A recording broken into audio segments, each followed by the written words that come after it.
സൗമിന്റെ തൗഫയായി സൗഭാഗ്യ വെണ്ണില പാരാകെ തക്ബീറായി ശുക്ർശീലുകൾ. ഈ പെരുന്നാള്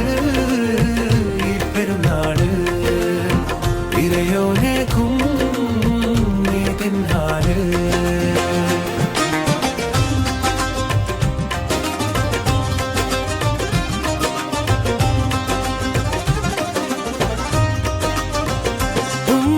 മുസ്തഫ തേടലിൽ ഈ കൃപ ജന്നത്തിൻ ചേലിത അഹലോരെ ചേർക്കുന്നേ കൽബ് ഹുബ്ബിലെ ഈ പെരുന്നാള്.